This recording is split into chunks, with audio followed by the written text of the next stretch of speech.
Bonjour à toutes et à tous. Désolée pour le petit décalage dans le temps, mais merci de votre présence et de votre participation à ce webinaire qui est dédié aux bourses postdoctorales Marie Curie. L'idée de ce webinaire, c'est de présenter aussi un petit peu les opportunités pour les entreprises. Ce webinaire est organisé par des membres du réseau Noé.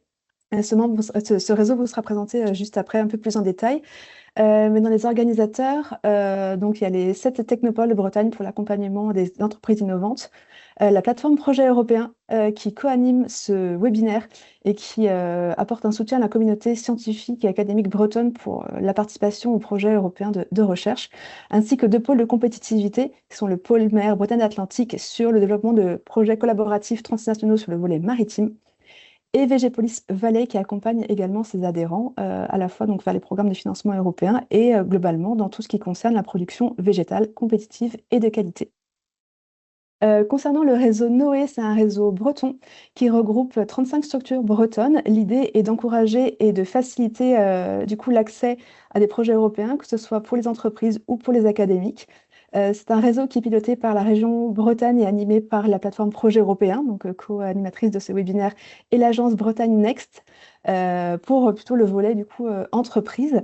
Et vous verrez sur la slide d'après les membres qui constituent le réseau Noé, donc qui regroupe à la fois des acteurs des acteurs d'accompagnement vers l'innovation pour le côté entreprise et également pour le côté académique.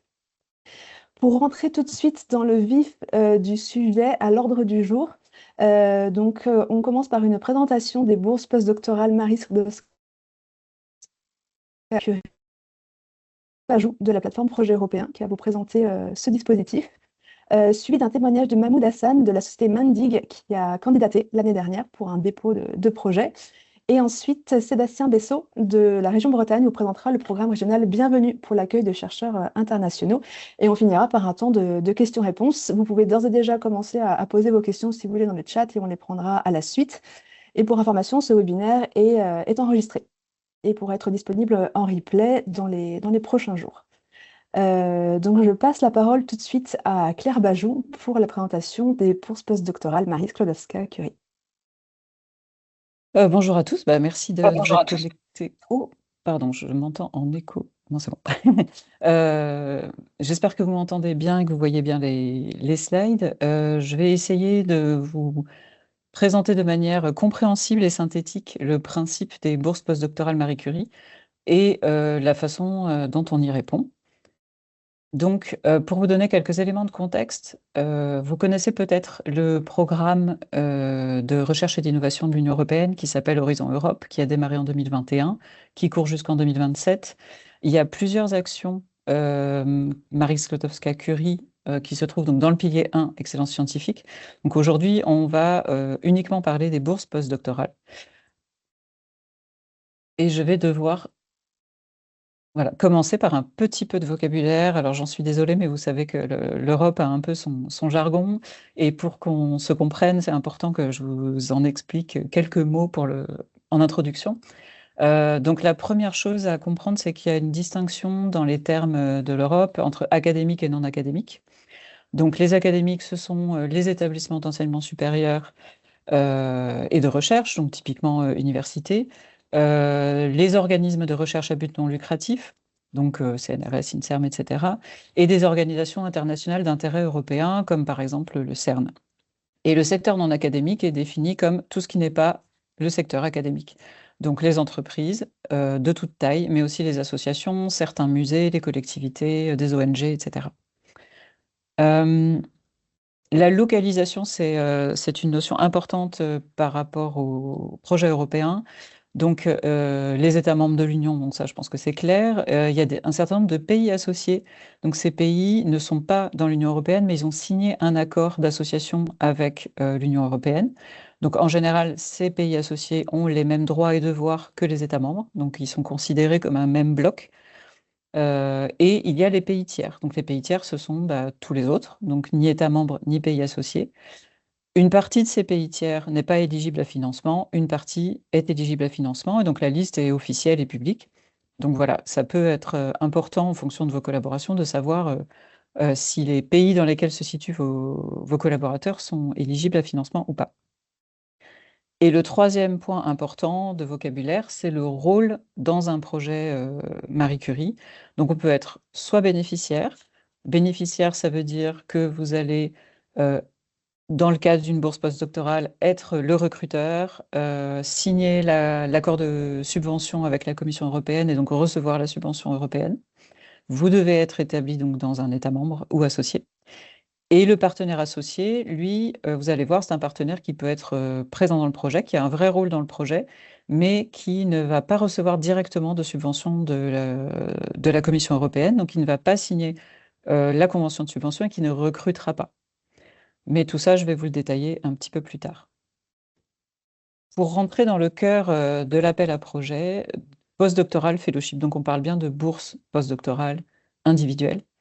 Le principe général, c'est qu'une structure, une entité, académique ou non, recrute un jeune chercheur ou une jeune chercheuse, va le former. Et l'objectif, c'est d'augmenter ce qu'on appelle son employabilité. Donc en fait, le postdoctorant, il va développer des compétences, des connaissances pour pouvoir faire évoluer sa carrière et ensuite pouvoir travailler soit dans le monde académique, soit dans le monde non académique, voire même en dehors de la recherche s'il le souhaite. Et donc, ce sont des projets qui vont durer en fonction des modalités entre 1 an et 3 ans. Donc, plus généralement, sur ce qui va vous intéresser, je pense que ce sera entre 1 an et 2 ans. Et ce sont des appels blancs, ce qui veut dire que toutes les disciplines scientifiques sont ouvertes. Vous pouvez soumettre le sujet que vous souhaitez. Donc, l'intérêt pour le postdoctorant, que j'appellerai un peu, vous allez voir dans les slides suivantes, soit le postdoctorant, soit le candidat, l'intérêt pour lui, il est assez évident, en fait, c'est d'avoir une reconnaissance européenne, parce que les bourses Marie Curie ont quand même un certain prestige au niveau européen, de travailler dans un milieu innovant, dans de bonnes conditions, parce que c'est aussi ce que permet le financement européen, c'est d'avoir des bonnes conditions de travail, de développer sa carrière, d'apprendre, de se former, d'élargir son réseau, et du coup, d'ouvrir des portes pour son avenir. Donc c'est pour les postdoctorants, l'intérêt, je pense, est assez clair. Ça ne passe plus. Hop, voilà. Pour les entreprises, l'intérêt, donc l'entreprise qui doit avoir en son sein ce que j'appellerais un superviseur, donc c'est une personne qui va être un peu référente et encadrante de ce postdoctorant. L'intérêt, c'est d'accueillir un postdoctorant qui, du coup, a été jugé très bon par ses pairs, puisqu'il y a tout un processus d'évaluation, pour mener un projet innovant, pour développer potentiellement des collaborations, peut-être avec l'établissement d'où vient ce postdoctorant, peut-être avec des partenaires que vous allez intégrer dans votre projet aussi, on va en parler un petit peu plus tard. Ça vous permet de développer un projet innovant, de développement technologique par exemple, que vous aviez déjà prévu, et là voilà, vous avez une personne qui est financée pour le faire. Vous allez le former et potentiellement peut-être l'embaucher. Sur le principe, donc il y a 2 types de bourses. Encore du vocabulaire, j'en suis désolée. Le volet qui va peut-être un peu plus vous intéresser s'appelle les European Fellowship. Donc le principe de base, c'est qu'il est ouvert à des chercheurs de toute nationalité, donc y compris des Français ou des francophones. Et le postdoctorant doit arriver de n'importe où dans le monde, mais pas de France. Si vous voulez le recruter en France, il doit arriver d'un autre pays. Donc, soit vous devez le faire venir avec ce projet d'un autre pays, soit il faut qu'il soit arrivé en France, mais très récemment. Donc, vous allez voir un petit peu plus tard les conditions. Donc, ça permet aussi potentiellement de prévoir de faire rester quelqu'un qui vient d'arriver chez vous, par exemple. Et l'autre volet qui peut-être vous intéressera un petit peu moins, mais on pourra creuser la question si c'est quelque chose qui vous intéresse, sont les Global Fellowship. Donc là, c'est ouvert aux chercheurs qui sont européens. Et donc l'idée, c'est qu'il va y avoir 2 phases dans ces projets. Une phase où le chercheur va partir dans un pays tiers. Donc vous vous souvenez, pas de pays européen, enfin pas de pays de l'Union et pas de pays associés, pendant une durée qui va être de 12 à 24 mois. Et ensuite, il y a une phase de retour obligatoire, donc dans notre cas, dans une entreprise française. L'idée, c'est que l'Europe ne veut pas financer la fuite des cerveaux, donc c'est très intéressant pour le postdoctorant d'aller se former dans un autre pays en dehors de l'Europe, mais par contre, il faut qu'il revienne pour transmettre en Europe ce qu'il a appris dans un pays tiers. Donc ça, c'est le grand principe. Vous allez avoir des projets de 1 an, 2 ans, euh, entre par exemple une entreprise ou un laboratoire qui va recruter le postdoctorant et ce postdoctorant. Dans cette période-là, il y a quelque chose que vous pouvez ajouter qui n'est pas obligatoire, mais qui est recommandé pour les bourses European Fellowship. C'est une période de secondment. Alors désolé, je l'ai laissé en anglais, mais parce que les traductions quand on essaye de faire en français sont toujours très approximatives. Cette période de secondment, c'est une période de mobilité supplémentaire, donc intégrée aux 2 ans de projet, qui peut se dérouler soit chez un académique, soit chez un non académique. Et l'idée de cette période-là, c'est d'avoir une vraie valeur ajoutée alors pour la formation du postdoctorant, pour le projet. L'idée, c'est d'aller faire ou d'aller se former à quelque chose qui est complémentaire à ce que le recruteur, donc le bénéficiaire, va proposer. Donc acquérir des compétences, des connaissances, maîtriser une technologie, etc. Donc développer du savoir-faire. Il peut y avoir plusieurs segments dans la durée du projet. Et donc, ils peuvent potentiellement se passer chez un ou deux partenaires associés. Mais à chaque fois, il faudra qu'il y ait un superviseur, quelqu'un qui va encadrer ce postdoctorant chez le partenaire chez qui il va aller. En termes de modalités, donc, ces secondments peuvent se passer n'importe où dans le monde. Donc, ça veut dire que le postdoctorant peut aller passer quelques mois chez un partenaire à l'autre bout du monde ou chez votre voisin. Donc, il n'y a pas de restriction là-dessus. Donc, vous pouvez avoir un, un accueil en secondment de l'autre côté de la rue chez un partenaire. Ça ne pose pas de problème. Il y a une durée maximale qui est d'un tiers de la durée de la bourse. Donc, pour un projet qui durerait 2 ans, ça veut dire que ce secondment, il fait maximum 8 mois. C'est un maximum. Le minimum, ça va être 1 mois. Et cette durée peut être découpée en plusieurs périodes. 2 mois la première année, 1 mois la deuxième année ou l'inverse. Enfin, voilà. Et donc, ça doit vraiment s'articuler à l'intérieur de votre projet de recherche et de formation. C'est intégré dedans. Dans le cas d'une Global Fellowship, de la même façon, ça peut se passer dans le monde entier. La durée, elle est aussi d'un tiers, mais non pas de la bourse totale, mais de la phase sortante, donc de la phase qui se passe dans le pays tiers. Et elle se passe, alors bon, là c'est un peu technique, je ne vais pas rentrer dans le détail, mais elle est déduite en fait de la durée de la phase sortante. Mais ça, je pense que peut-être ça vous intéresse un petit peu moins, mais on peut, si vous avez des questions sur le sujet, on pourra y revenir. Mais c'est un petit peu spécifique au Global Fellowship. Donc ça, c'est pour le secondment, c'est intégré aux 24 mois de projet, c'est une mobilité chez un partenaire associé.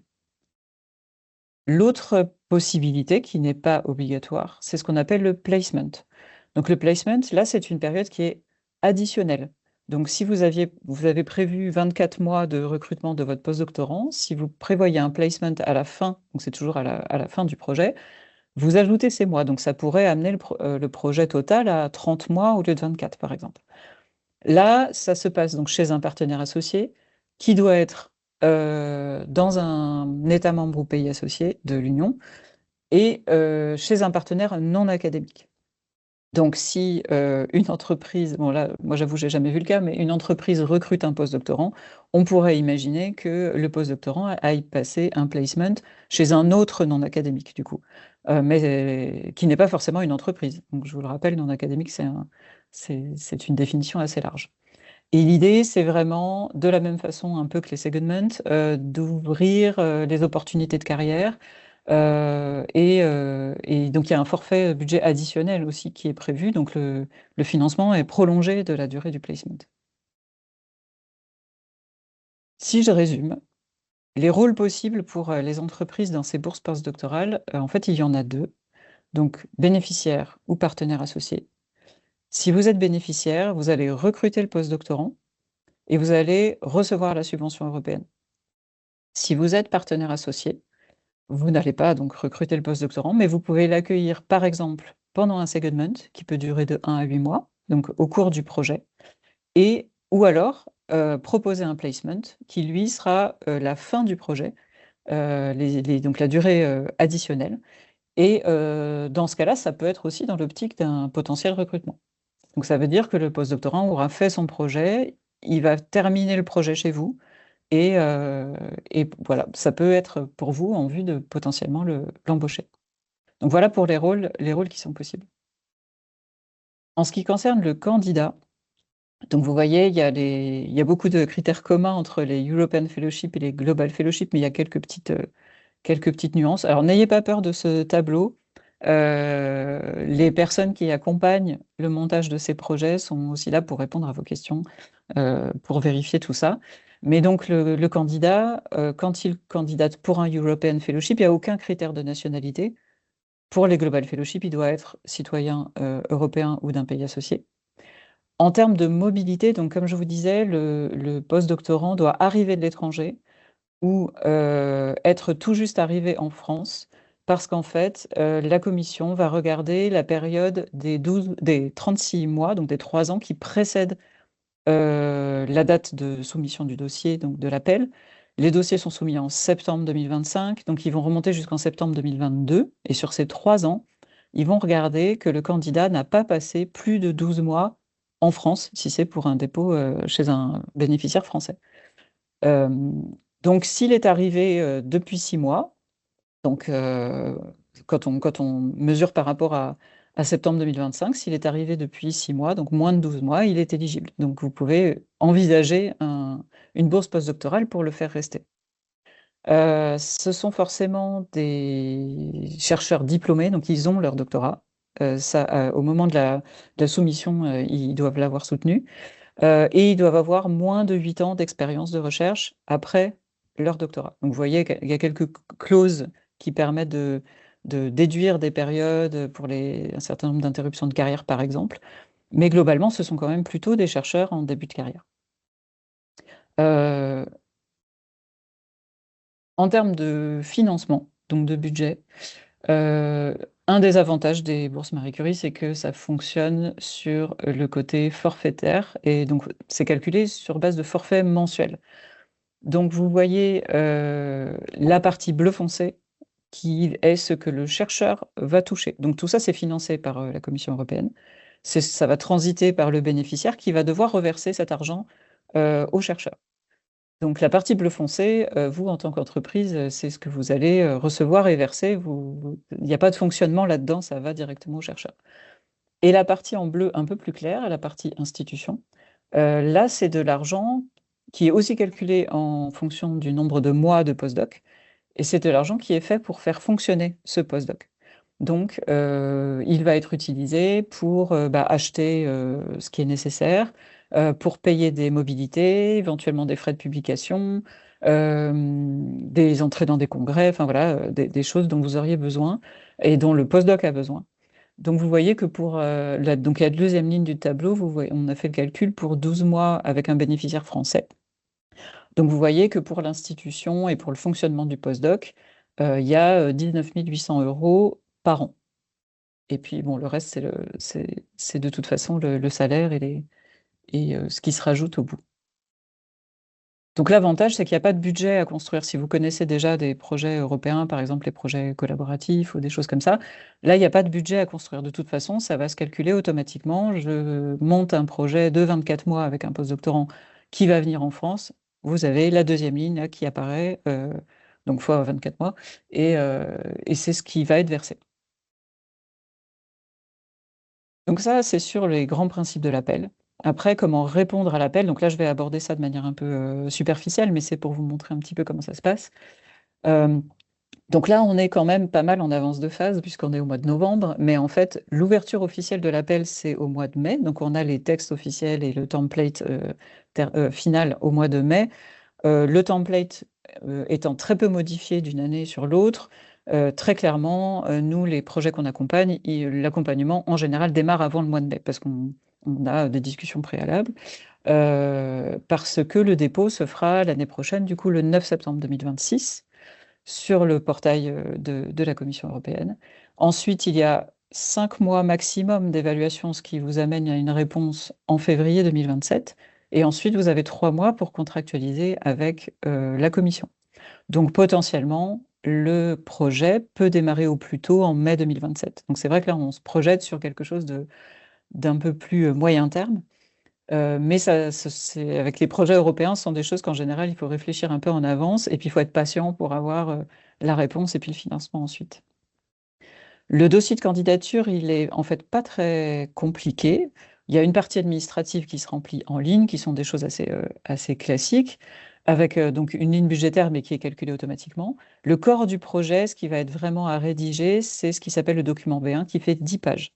Donc il y a 3 sections, une partie excellence qui touche vraiment au projet de recherche et au projet de formation du postdoc, une partie impact qui va être à la fois l'impact sur le postdoctorant, parce que vraiment le premier impact que la commission attend, c'est l'impact sur le postdoc et sa carrière, mais aussi l'impact sur votre communauté de recherche, sur enfin, plein de choses. Ça peut être très large sur la société. Est-ce que vous allez développer des produits, donc avoir un impact marché, etc. Et la mise en œuvre, là, c'est vraiment, j'allais dire presque bête et méchant, c'est votre plan de travail, comment vous allez organiser les 2 ans de projet, euh, quels sont les risques, comment vous arrivez à gérer les risques, enfin tout ça. C'est la partie de mise en œuvre, c'est vraiment rassurer l'évaluateur sur le fait que vous savez ce que vous allez faire. Et ensuite, il y a quelques éléments complémentaires, dont le CV du candidat et un certain nombre de questions, notamment éthiques, etc. Donc l'évaluation, elle se passe donc en gardant ces 3 parties, excellence, impact et mise en œuvre. 50% de la note ira sur l'excellence. Donc, ça veut dire qu'il y a quand même 50% de la note qui ne traite pas directement du projet de recherche et de formation, mais bien de l'impact et de la façon dont vous allez prévoir ce projet. Donc, ce n'est pas un projet de recherche de 10 pages. Vraiment, c'est important d'en avoir conscience. Vous soumettez dans un panel thématique, mais vous soumettez le sujet que vous souhaitez. Il n'y a pas de commande de la Commission européenne. Ensuite, c'est évalué par 3 évaluateurs indépendants qui vont évaluer ça à distance, mettre des notes de 1 à 5 par critère. Il y a ensuite un classement, un rapport d'évaluation que vous recevrez, que vous soyez financé ou pas, et une note, qui sera une note sur 100. À partir du moment où vous avez plus de 80 sur 100, vous pouvez resoumettre l'année d'après si vous n'êtes pas financé la première année. Bon, la note à atteindre, elle est plutôt autour de... Enfin, elle est au-delà de 90, elle est plutôt autour de 92 en fonction des panels, plutôt que 80. Mais en fait, comme c'est un appel annuel, vous pouvez, tant que le candidat respecte les règles, les critères d'éligibilité, vous pouvez envisager de resoumettre l'année d'après, à partir du moment où vous avez plus de 80 et votre candidat est éligible. Donc quelques conseils un peu on va dire, de base, un petit peu. Voilà, la clé, déjà, c'est de trouver le bon candidat. Donc un candidat qui va avoir un profil qui est complémentaire au superviseur et à son équipe, parce qu'en fait, c'est important que l'équipe d'accueil, l'institution apporte au candidat, mais il faut que le candidat apporte des choses aussi à sa future équipe et son superviseur. Il y a une vraie co-construction du projet. Alors, c'est quand même beaucoup le candidat qui écrit, hein, très clairement, mais c'est très important que le superviseur soit présent parce que pour le volet formation, pour différentes choses que le candidat va moins maîtriser, c'est important que le superviseur soit présent à l'écriture. Les aspects de formation ne sont pas à négliger parce que, comme je vous le disais, l'impact premier, ça va être l'impact sur la carrière du postdoctorant. Donc, il faut quand même bien réfléchir à la façon dont vous allez le former. Et il faut faire attention à la faisabilité du projet.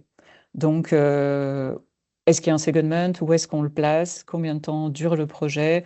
L'idée, c'est vraiment d'être dans quelque chose de sexy, d'innovant, d'intéressant, de nouveau, mais de réaliste. Voilà, vous devez être, on ne doit pas mettre en péril le postdoctorant et le projet en étant trop ambitieux. Donc, il y a un équilibre à trouver entre ambitieux et réaliste. On a listé ici quelques éléments pour peut-être commencer à répondre à des inquiétudes que vous pourriez avoir. Donc, le premier point, c'est le taux de réussite. Donc là, globalement, sur l'appel 2024, puisque pour l'appel 2025, on n'a pas encore les résultats, on était sur un taux de réussite entre 16 et 17%. Donc, ce qui n'est pas extrêmement haut, mais qui n'est pas non plus catastrophique. Il y a vraiment des profils du monde entier qui candidatent, pas uniquement des anglophones. Alors en plus, on sait que l'IA est de plus en plus utilisée, et notamment pour tout ce qui est euh, qualité linguistique des projets. Donc vous soumettez en anglais, mais vous inquiétez pas, il y a aussi beaucoup de non-anglophones, non natifs en tout cas, qui écrivent des projets, qui les soumettent et qui sont financés. L'avantage du programme Marie Curie, en dehors de bah voilà, sa notoriété et sa visibilité européenne, et international, c'est que ce sont des dossiers qui sont relativement courts et relativement aussi faciles à gérer, vu que ce sont des forfaits enfin, calculés automatiquement. Ce qui fait que le poids de la gestion, le poids de l'écriture est quand même relativement léger. Si vous n'avez jamais monté de projet européen, c'est un premier pas qui peut être intéressant. Et alors, si vous êtes partenaire associé, c'est, j'allais dire, encore plus léger, parce que finalement, le candidat va écrire le dossier avec son superviseur chez son bénéficiaire. Vous allez y participer, mais vous allez avoir un rôle encore plus simple, j'allais dire, notamment au moment du montage.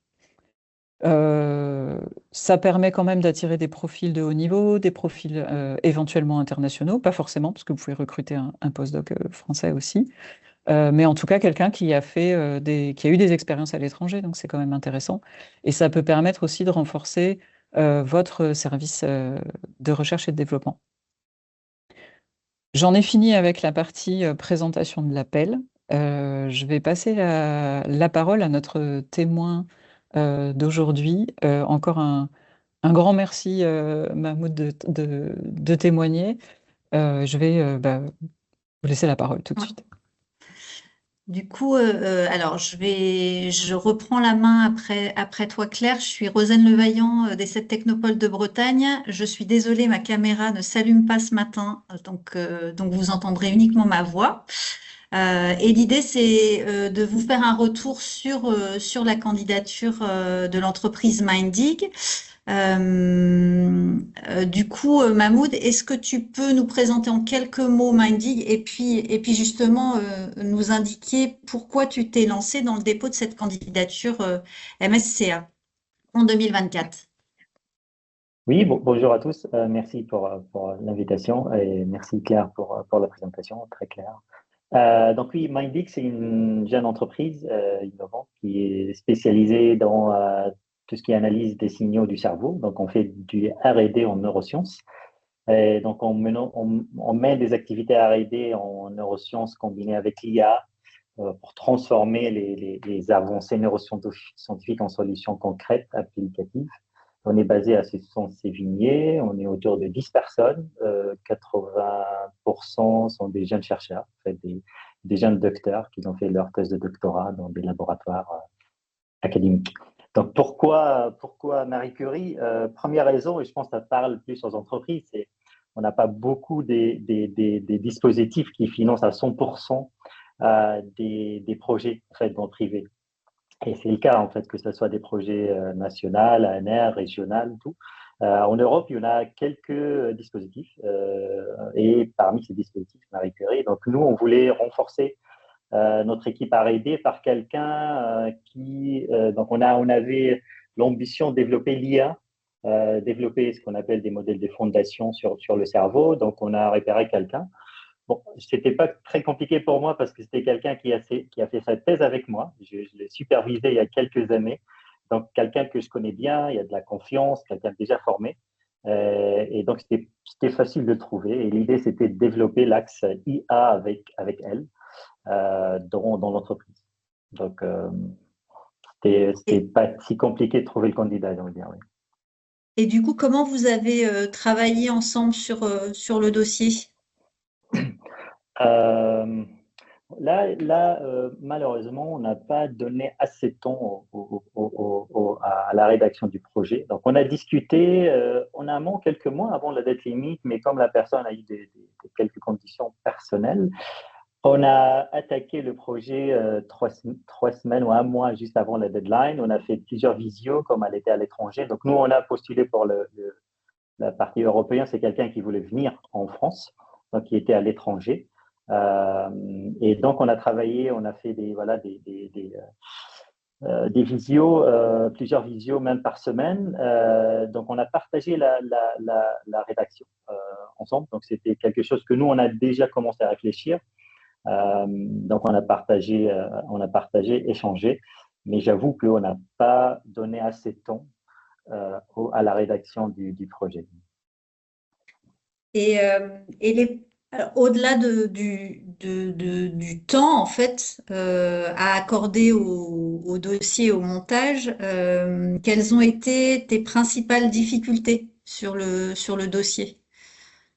Oui, donc en plus du temps, je pense parmi les points qui n'étaient pas faciles, c'est vraiment trouver la complémentarité. Donc, qu'est-ce que la candidate va apporter à Mindig et qu'est-ce que Mindig va apporter? Surtout que elle faisait des choses qui chevauchent un peu avec ce qu'on fait. Donc ça, c'était un point pas facile, bah, surtout pour elle, pour pas refaire la même chose. Aussi qu'elle apprend quelque chose, qu'elle soit formée. Bah, nous, on avait des partenaires dont on a réfléchi dans le projet des déplacements en fait, avec des autres partenaires en Europe et aussi enfin, au-delà. Mais je pense que ça, c'était parmi les points vraiment les plus difficiles, c'est comment bien montrer l'apport de la candidate à Mindit, parce que nous aussi, on veut des nouvelles compétences. Elle aussi, elle veut être formée par des nouvelles choses. Ça, je dirais, c'était vraiment le plus difficile. Et aussi, bien sûr, comme tout autre projet, il faut trouver, surtout la partie excellence, il faut trouver un projet qui va au-delà de l'état de l'art. Il faut trouver quelque chose qui est innovatif, qui est original, qu'il y a quand même, il y a quand même une rupture, je veux dire, rupture technologique. Je pense pour les privés, c'est assez. Moi, j'ai eu une expérience avec le RC il y a des années, mais c'est plus recherche. Là, il faut aussi penser ou arrêter. Donc, c'est vraiment une recherche qui va mener à une solution, un service, un produit un jour. Donc, c'est aussi quelque chose à prendre en compte parce que c'est pas si facile que ça. On croit que c'est du recherche, mais qu'il y a derrière l'aspect application qui est déjà pensé à moyen terme. Et quel a été le point ou les points critiques soulevés par les évaluateurs? Et il y avait plusieurs. Mais je pense qu'il y avait un point commun. Déjà, sur la partie excellence, les projets étaient très bien notés. Donc, ils ont bien mentionné l'originalité, qu'on va au-delà de l'état de l'art, que avoir un modèle IA sur les signaux de cerveau, ça peut avoir un impact clinique très important. Donc, ça, c'était très bien mentionné. Mais sur les trois parties, il y avait un point qui est revenu, c'est le manque de assez de précision sur ce qui était écrit. Et ça, je pense, je reviens sur le temps qu'on a eu pour rédiger. C'est, en fait, on mettait des objectifs, mais on n'était pas très précis sur la manière comment on va quantifier, par exemple, nos objectifs. Les indicateurs d'évaluation, ça, c'est ce qui est manqué dans le projet, c'est d'être beaucoup plus précis. Donc ça, c'est un point qui est sorti dans l'excellence, implémentation et impact. Donc les trois aspects étaient très bien notés en général, mais manquaient des précisions. Et il y avait un point, et je pense que c'est lié plus parce que on est une entreprise, c'est toute la partie propriété intellectuelle. On n'a pas bien pensé, on n'a pas vraiment détaillé, parce que pour un projet purement recherche fondamentale, on ne se pose pas beaucoup la question de la propriété intellectuelle, comme il n'y a pas un produit, peut-être un service qui va derrière. Et donc, ça, c'est une partie aussi qui manquait, qui était soulignée par le rapporteur, c'est on n'a pas assez détaillé une stratégie de propriété intellectuelle. Est-ce qu'il y aura des brevets derrière? Est-ce qu'il y aura des protections de ce que la personne va développer à Mindig? Donc ça aussi, ça manquait. Et je pense que c'est obligatoire quand voilà, quelqu'un qui travaille dans une entreprise privée de penser à ça, mais il fallait le rédiger en fait en une section, à part. On a fait ça quand on a déposé le projet IC Pathfinder, c'est moi qui a vraiment une section là-dessus, mais on n'a pas mis ça dans ce projet. Et du coup, donc, comme tu dis, hein, la candidature n'a malheureusement pas été retenue, mais enfin, quelles ont été les étapes après cette candidature au niveau de la personne postdoctorante et puis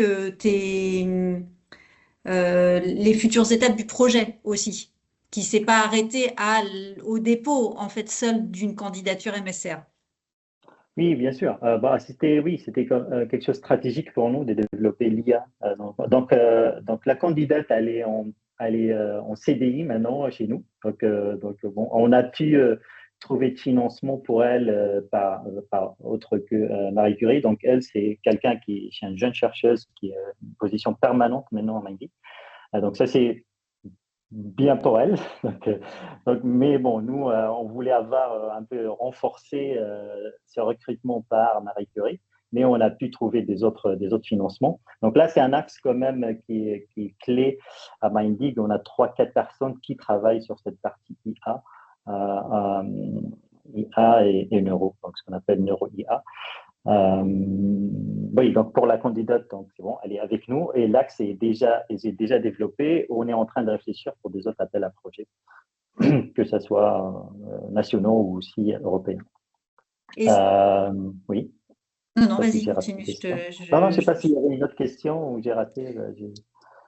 S'il y a des questions au niveau des participants.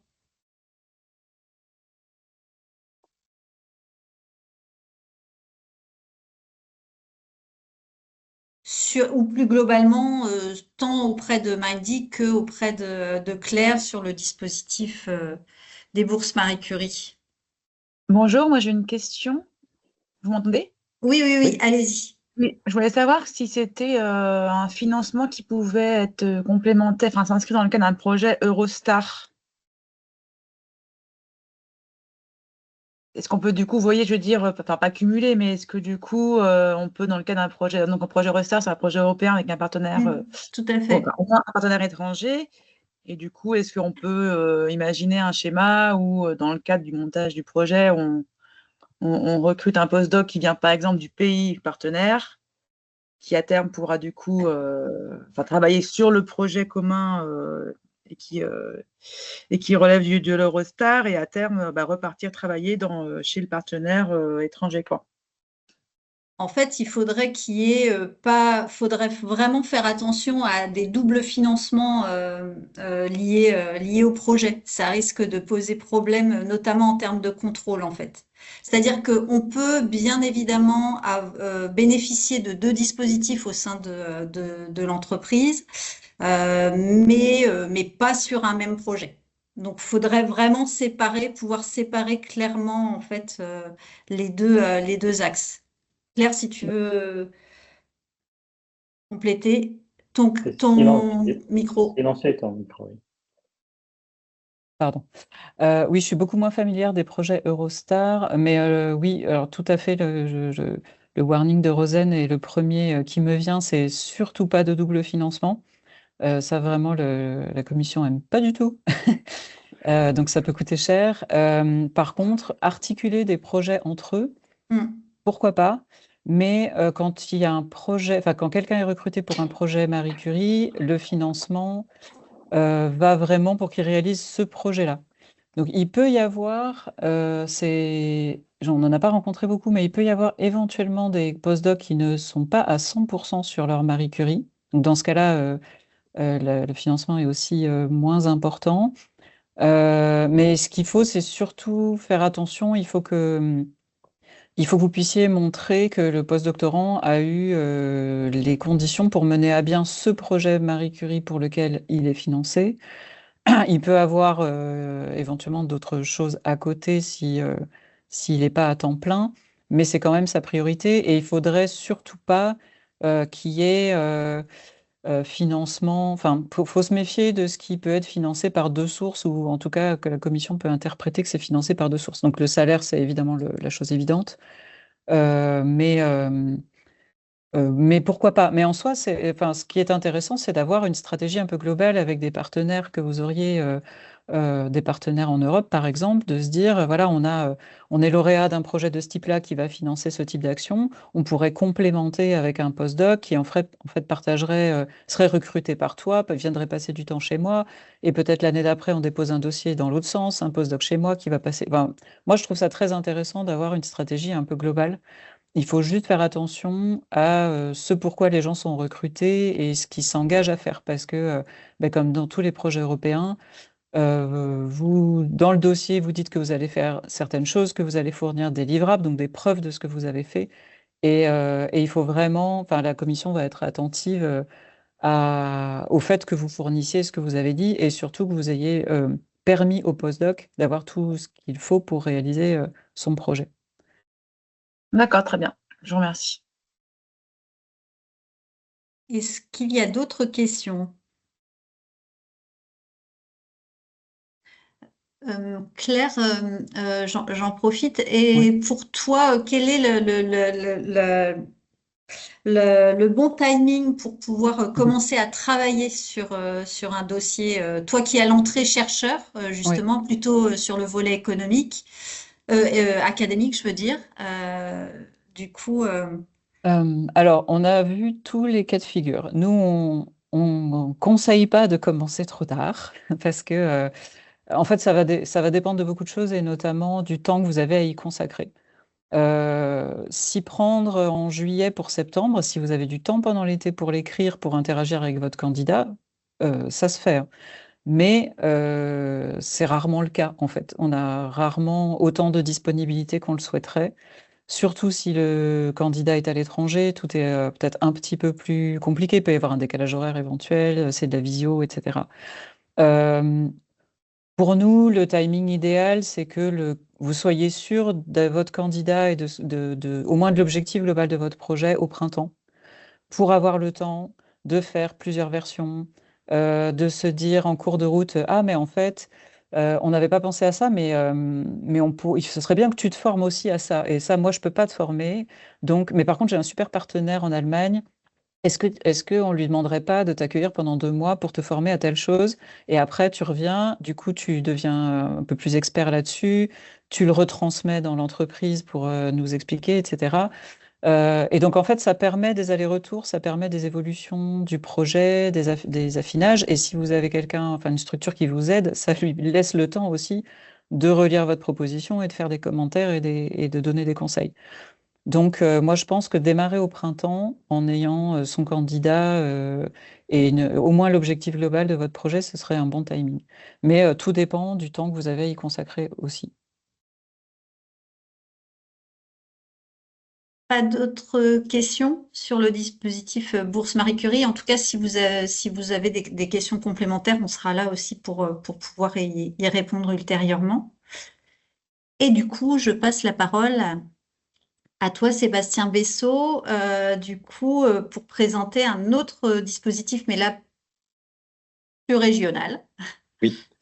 Oui, bonjour à tous. Il s'agit effectivement du projet Bienvenue Plus, qui est également financé par des fonds des actions Marie Skłodowska Curie du programme Horizon Europe, mais sur une partie un peu différente qui s'appelle CoFund, où c'est des plus gros projets qui sont la plupart du temps gérés et déposés par des universités ou des centres de recherche.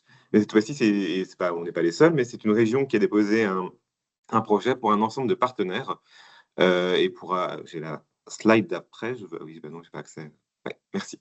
Donc, effectivement, on a déposé avec 20 partenaires, donc c'est des universités, des centres de recherche ou des grandes écoles de la région située en région Bretagne. Et on a obtenu un financement pour 5 ans. Et donc, le programme démarre là en novembre 2025. Et on va financer 75 projets postdoctoraux de 24 mois en 3 appels à projets. Donc, le premier va s'ouvrir là en décembre 2025, le 1er décembre 2025, puis un autre en 2026 et enfin un dernier en 2027. C'est un cofinancement, comme je l'ai dit, de l'Union européenne avec Horizon Europe. Et en tout, donc le cofinancement de l'Union européenne, de la région Bretagne et des partenaires, on a 14,9 millions d'euros de budget. Le programme vise à renforcer l'attractivité de la recherche bretonne dans ces domaines forts, avec par exemple la maritimité, le bien manger, la santé, etc. Renforcer ce potentiel humain et maximiser l'impact de la mise en œuvre de la S3, donc c'est la stratégie régionale d'innovation et de recherche, et ainsi contribuer au développement du territoire. Je ne détaille pas forcément tout, après, s'il y a des questions, on peut y revenir. Et ça, c'est on va dire la timeline du projet où on a une incitation à la mobilité, puisqu'en fait, les postdoctorants, ils vont déposer leur projet pour être localisés après dans des institutions de recherche académiques. Donc, pas tout ce qu'on a vu jusqu'à maintenant, c'est pas possible, en tout cas, pour aller directement dans une entreprise, mais c'est possible au cours du projet de recherche du postdoctorant par des secondments ou des placements. Donc là aussi, on n'a pas de vocabulaire en français forcément adéquat, donc on a laissé la même chose en anglais. Avec des secondments donc, qui sont possibles au cours du projet de recherche, donc au maximum de 8 mois au total. Et là, c'est possible effectivement dans une entreprise ou on va dire, chez un acteur non académique plus généralement. Et à la fin du projet, c'est également possible de faire un placement de 6 mois, donc à la fin des 24 mois de projet, et dans une pareille structure non académique localisée en Bretagne. Et la région finance le salaire du chercheur dans cette structure. Alors, pour donner un peu un ordre d'idée, c'est vrai que là, du coup, les appels à projets s'ouvrent maintenant. Les postdoctorants vont plutôt commencer leur, euh, leur contrat à partir de septembre prochain. Donc ça, c'est pas pour tout de suite, mais après, donc j'ai mis l'adresse mail sur la première slide. Vous pouvez aussi vous manifester si vous êtes intéressé. Et après, pour en parler aussi avec les institutions partenaires qui pourraient en accueillir et pour accueillir des postdoctorants. Et voilà. Et je vais mettre aussi, j'ai pas mis dans les slides et c'est un oubli de ma part, mais on a un site web dédié donc au dispositif de la gamme Bienvenue. On a une gamme d'accueil des postdoctorants dont Bienvenue Plus fait partie, hein, puisqu'il fait suite à d'autres projets qui ont été mis en place avant. Et également, on a peut-être deux avantages que c'est vrai que j'ai pensé en regardant les slides précédentes, mais que dans les programmes classiques, on va dire, il y a une limite de 8 ans après son doctorat pour pouvoir postuler, ce qu'il n'y a pas dans cet appel à projet. Donc, un doctorant qui aura obtenu sa thèse n'est pas obligé d'attendre, il n'y a pas la limite des 8 ans, et après laquelle il ne pourra plus postuler à Bienvenue Plus. Et aussi, le taux de réussite est un peu plus élevé. Les appels à projets sont gérés par la région Bretagne avec un processus de sélection avec des experts impliqués, mais c'est géré par la région Bretagne et avec un taux de sélection qui est un peu plus élevé. Alors il faudra voir après en 2025, là, en 2026 pour cette année, mais c'était jusqu'à présent plutôt autour de 30% de sélection. Ça dépend, mais encore une fois, ça va dépendre aussi du nombre de candidats pour le prochain appel à projet. Et si vous avez des questions, n'hésitez pas à nous contacter ou à les poser maintenant ou plus tard. Merci. Je me permets, j'avais une petite question qui concernait plutôt la propriété intellectuelle et la gestion du coup de ce sujet, que ce soit dans le cadre des actions Marie Curie en général, des bourses postdoctorales ou du co-fund. À quel moment du coup c'est abordé, notamment pour les entreprises, de savoir dans le cadre d'un secondment comment en fait se répartissent du coup l'exploitation des résultats. Voilà, à quel moment ça peut être discuté pour une entreprise. Alors pour le volet Marie Curie, comme disait Mahmoud, dans la partie impact, on parle de communication, de dissémination et d'exploitation des résultats. Donc là, bon, vous avez vu, le dossier fait 10 pages, c'est très court, mais il faut trouver quand même des éléments à mettre par rapport à votre stratégie globale d'exploitation. Vous ne pourrez pas rentrer trop dans le détail, mais voilà, être le plus spécifique possible. Et ensuite, en ce qui concerne le côté... Alors nous, du coup, ce qu'on préconise, c'est que ces discussions aient lieu lors du montage. Surtout ne pas se dire, on verra si le projet est financé. Ça, c'est jamais une très bonne stratégie, quel que soit le sujet. Donc, si vous accueillez un secondment, par exemple, c'est quelque chose dont il va falloir parler. Une fois que vous êtes d'accord sur qui fait quoi, c'est quelque chose qu'il va falloir mettre sur la table avec le bénéficiaire au moment du montage. La commission n'a pas d'attente spécifique. Elle ne dit pas, elle n'a pas de règles là-dessus. Elle encourage très fortement à ce qu'il y ait un contrat, un accord entre bénéficiaires et partenaires associés, parce qu'il y a différentes questions qui se posent. Il y a aussi la question du que deviennent les coûts institutionnels pendant la période où le chercheur est en secondment, parce que en fait, tout l'argent transite par le bénéficiaire. Mais concrètement, pendant 1, 2, 3 mois, il va peut-être travailler chez vous. Donc, il y a la question du reversement, il y a la question de la propriété intellectuelle. Tout ça, c'est cadré par cet accord qui est bilatéral et la commission ne met pas son nez dedans. Donc, en fait, c'est vraiment à vous de mettre à plat les différents éléments et de tomber d'accord avec soit la structure qui va accueillir le secondment de votre postdoc, soit vous, le recruteur du postdoc. J'espère que c'était clair. Oui, très clair, merci. Y a-t-il d'autres questions suite à ce webinaire?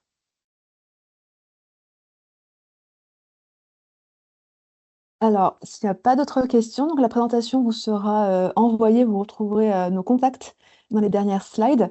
Donc que ce soit côté cette technopole de Bretagne pour Rosanne et moi, côté plateforme projet européen pour Claire ou pour Région Bretagne, et donc les actions co-fund Marie Curie, exactement. Merci Claire. Du coup, voilà, pour contacter aussi la région avec Sébastien. On reste à votre disposition pour toute question. N'hésitez pas à revenir vers nous. Et merci encore pour votre présence et votre participation. Et en vous souhaitant une bonne journée. Bonne journée. Bonne journée. Au Merci revoir. beaucoup, bonne journée. Bonne journée. Au revoir.